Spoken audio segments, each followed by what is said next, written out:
Roblox. Hello guys, in today's video I'm gonna show you how to fix lag in Roblox easy and fast. So all what you have to do is so simple, so please keep watching until the end.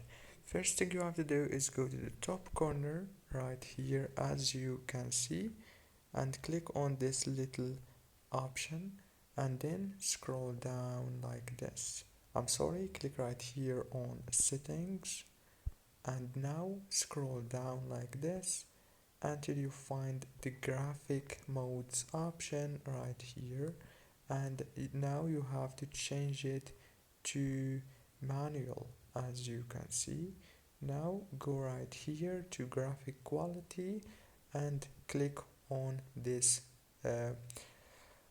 low option. Click on it like this to make the graphic lower, and yeah, now as you can see, let's go back.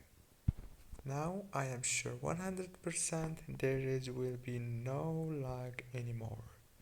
If this video was helpful, please don't forget to like, subscribe, and thank you so much for watching this video until the very end.